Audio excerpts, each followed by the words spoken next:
The Peanut Disaster, Part 2. Hello everybody, hope y'all are doing good out there today.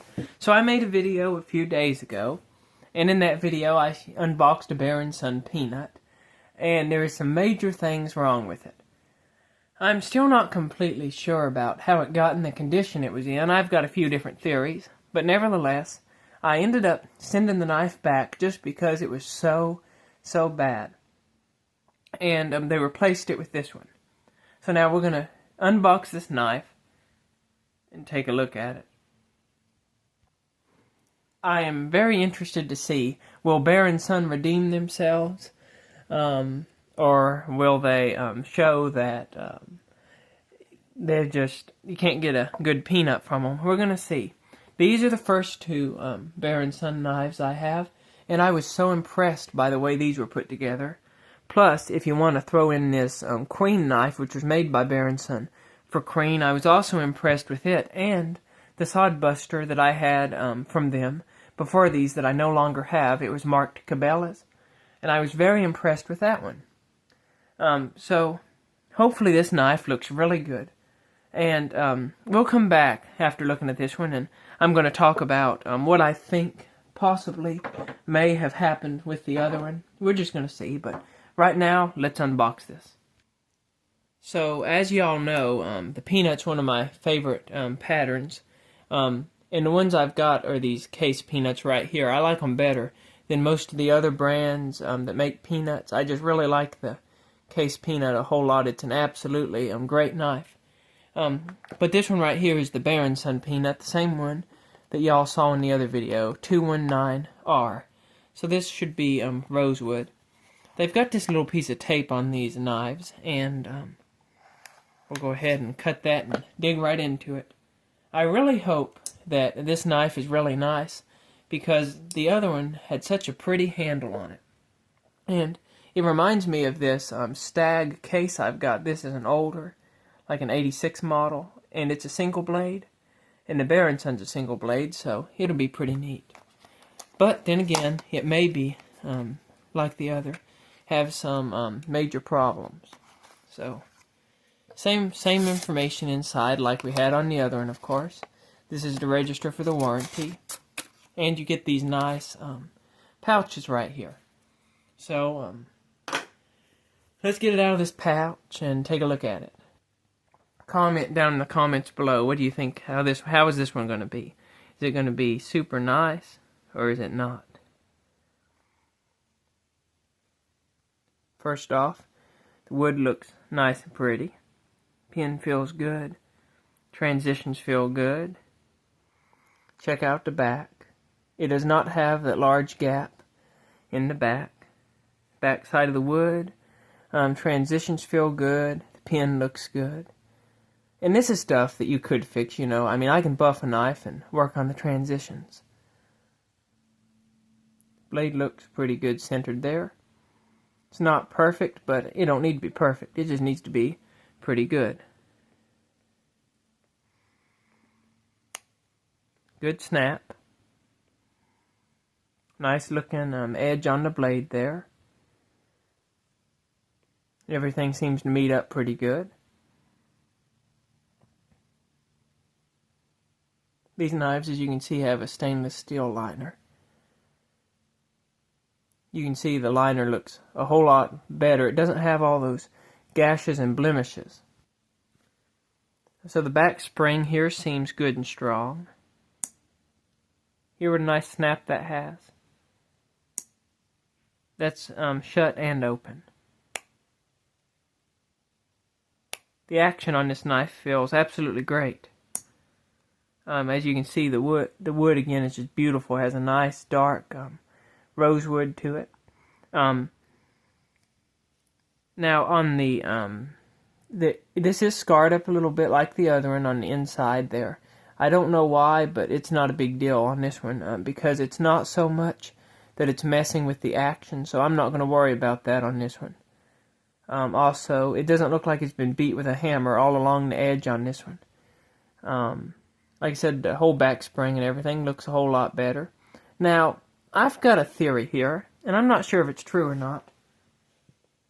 But I wonder on a knife like this, if Bear & Son doesn't take quite as much time to finish it out because they know they're going to be selling it for so much cheaper. What I mean by that is, this peanut right here was, I paid $22 brand new for it. Now, if I wanted to get an equivalent case peanut, which case don't do a whole lot of wood, so I can't really compare wood, but I'm going to say it was one of their more readily available bone peanuts. I'd probably be looking at something maybe like this amber bone peanut.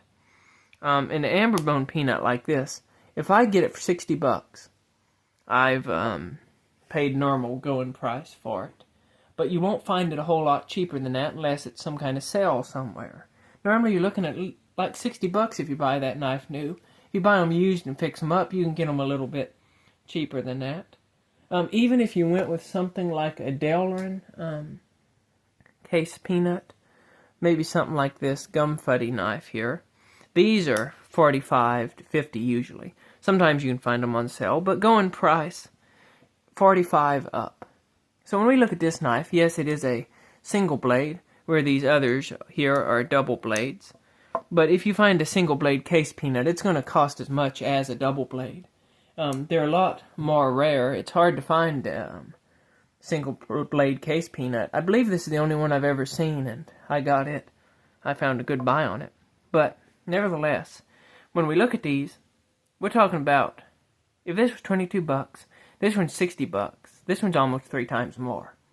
So that's something to keep in mind. Maybe Bear & Son, trying to make this super affordable, is not spending as much time on it as they would some of their more expensive models, like the Stockman, which, like I said, it was done really, really excellent. Same thing can be said of the Barlow. This Barlow was done really, really excellent also. And, like I already said this in the first part of the video, all of their knives that I've gotten so far have looked really good. The only ones that don't seem to be finished to quite a high standard is the peanut.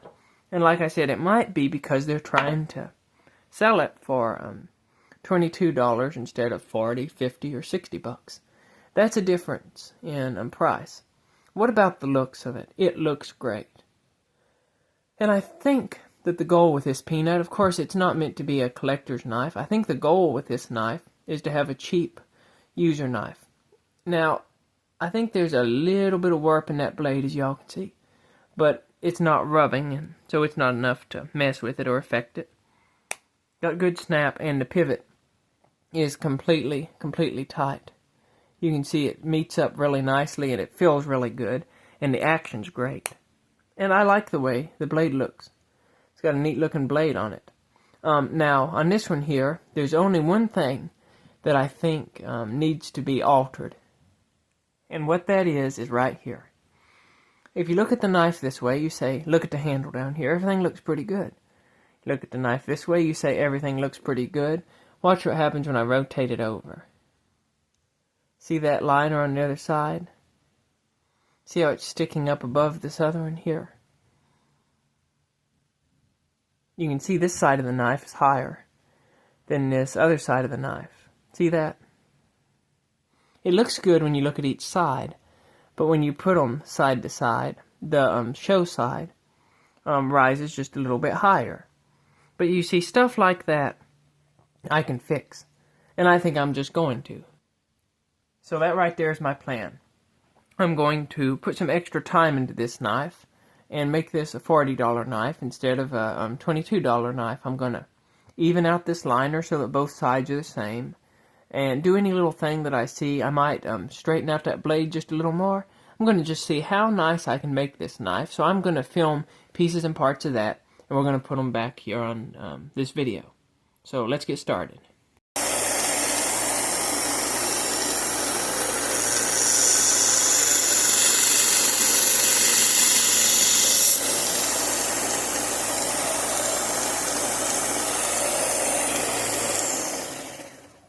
So, if I can get this to focus, the lighting ain't too good out here, but you can see here that we got the liners. Now, it's the exact same size. I haven't buffed it yet or nothing, but you can see everything's symmetrical now. And once it's polished, it'll look just like it's supposed to. See what I'm saying there? But either way, it was as simple as that to fix it. So that's got the first part done. So the next thing is I'm going to try to straighten that blade out a little bit. Now it sure don't need much, so I ain't doing much. I've done this before on these on a stainless steel knife. I wouldn't advise this with carbon steel, but I've got an old railroad piece here. And putting this on it to keep from scarring. Looking at the shape of it will help us determine where we want to smack. So I've just got a 4-pound dead blow here.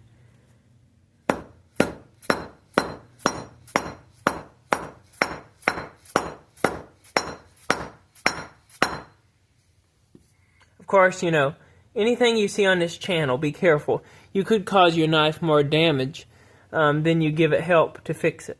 So just beware of this. Now, why does this blade have this slight curve in it that it does? I think it's the sheet metal they're using. Probably has that curvature in it. So I'm not trying to get this perfect. I just want to do just a little bit more than I have. And I've done this before on knives. It works pretty good. I've done it on case. And I've done it on Joker.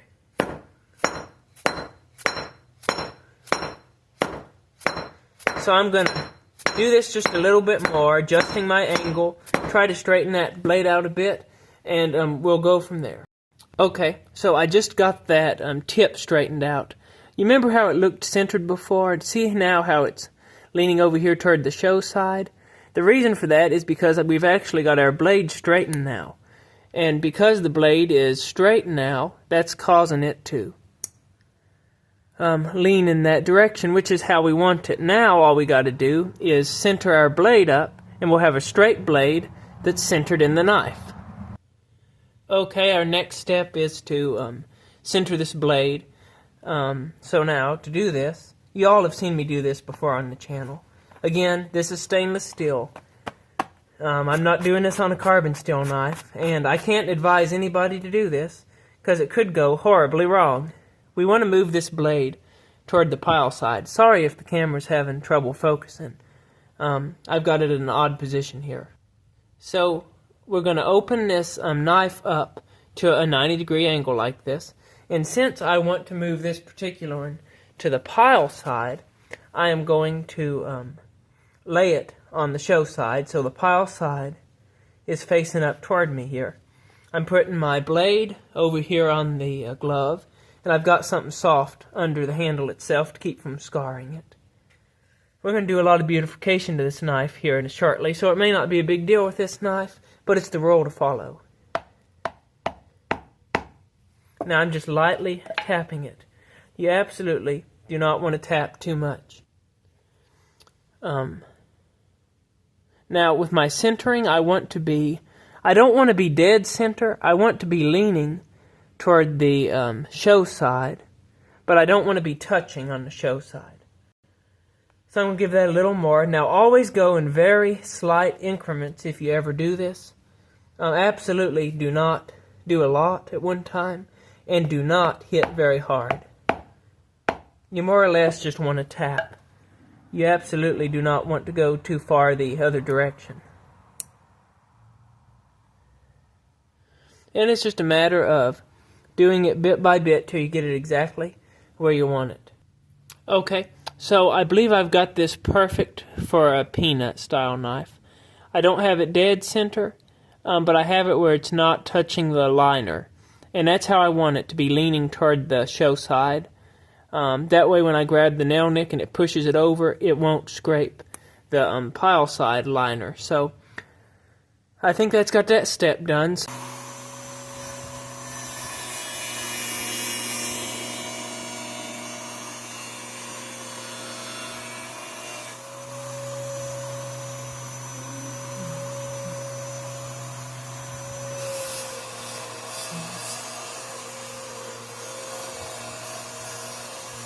So everything's coming out really good on the buffer. The only place I have to do a little work is right here. I've got some uneven scratch patterns from the sandpaper, so I'm going to go along the top with some finer grit tone that down a little bit and then buff it again just to have it looking extra good, just like it's supposed to. What I'm doing here is just trying to get a nice even scratch pattern here. And because I had a few different angles going on, I was having trouble getting it just like I wanted it on the grinder there. So, or I mean the belt sander. So, what I'm doing here is just doing some hand touch, just trying to get it look just perfect.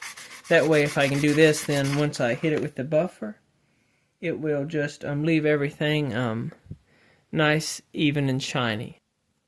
Okay, now one thing I did not show was there was one spot up here where the wood was a little bit flexible, where that it would flex in and out from the liner.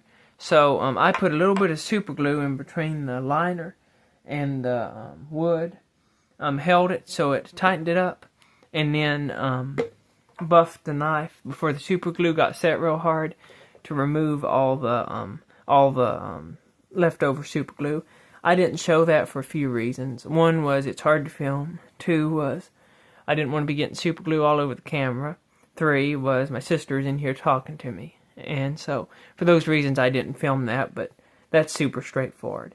I didn't need to do that, and I debated whether to do it at all, but I thought since I'm doing it, why not go ahead and do it? So, now I'm just putting some flits on this knife. After we do this here, we're going to take care of the blade, take care of the handles, and this knife will be done, and it'll be ready to show it'll look as good as this knife possibly can. So we'll take a look at it then. I'm not buffing this blade because it doesn't have a quite mirror polish on it. It's got more of an stone washed finish, but it's close to a mirror polish. But nevertheless, the blade don't really need buffed, and I like the finish on it. I don't want to change it. So I'm just using flits on it just to give it a quick shine, because I've been messing around with everything on this knife, getting all the grit out of it and everything.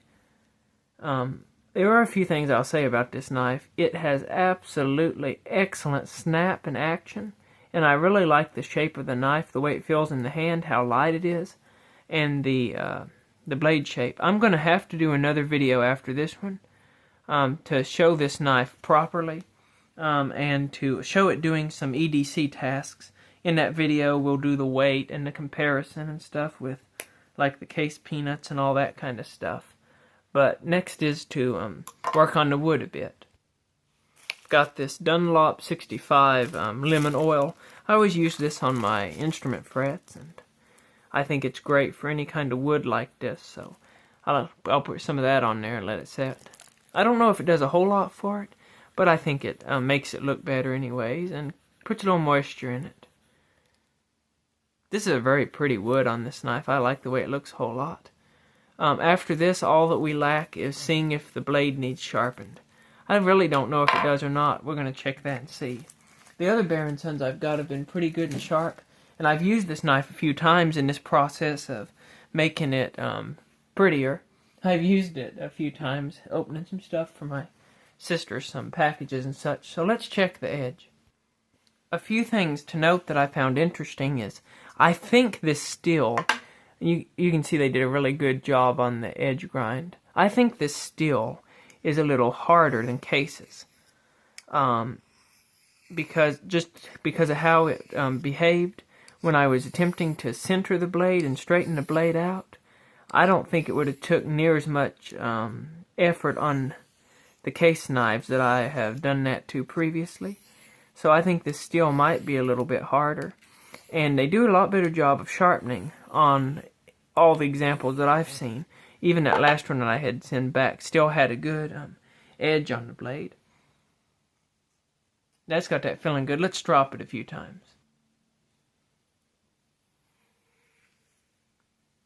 And I'm letting that, I've still got that lemon oil I'm soaking into this handle. But yeah, this is a stone washed finish. That is what you would call the finish on this blade. I'm glad they're doing that instead of the older satin or as ground finish that used to be used. I think this is a lot prettier. I think it looks a whole lot better.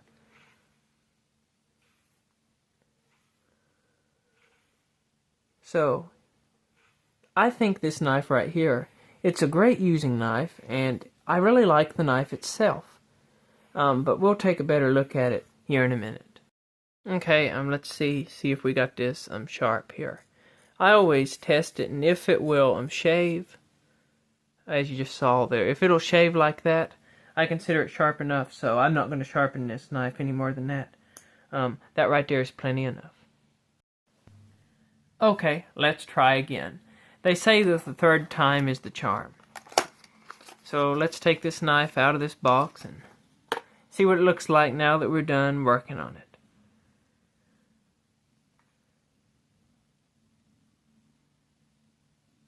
Look at the bolsters shining. You could trim your mustache in the bolsters. You could wave. No problem at all.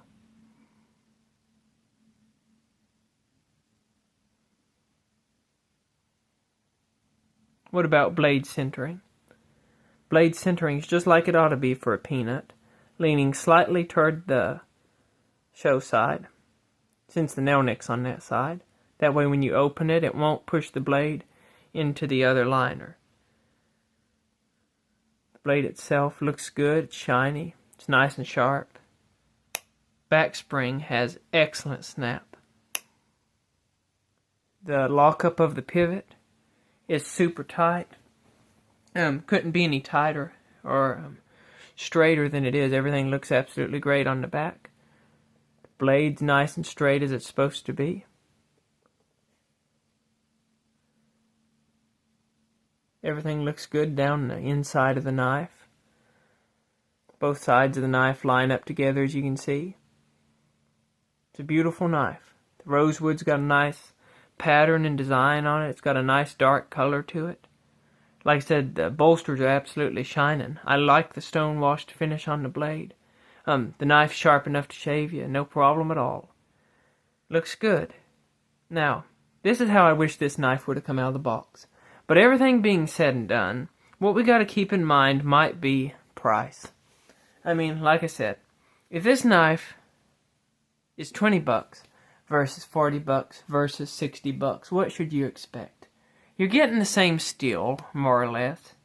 Getting the same size knife, and this knife's completely usable as it was, but it wasn't as perfect or as pretty. Now this knife is right on par with something like this case, peanut right here. It's no worse than this one now, but you saw that took some effort, took some time, took some know-how to get it in that position. Now, hopefully they're not all like this. Hopefully Bear & Sons are doing better on their peanuts, but I think they're just not putting as much time into finishing them because they're selling them for cheaper. Well, like I said, this right here is like a $42 knife. Where this one's a $22, they're putting more time into their more expensive knives. But if you want to buy a peanut, you still want it to be nice. So, nevertheless, for the knife itself, I really, really like it. It's a great size. I think it looks absolutely great. Feels good in the hand. If you're wanting a single blade peanut, this is where you're going to get it. Almost all cases peanuts are going to be double blades. And I like this knife a lot. Love the snap, love the shape, love the blade. I'm going to do another video where we're going to do this knife versus EDC tasks. In that video, we'll compare it to other knives and stuff like that and the weight and so on. I don't want this video to be any longer. Thanks for watching, y'all. Have a good day. Comment down below. What do you think of the finished product? Keep your knives sharp.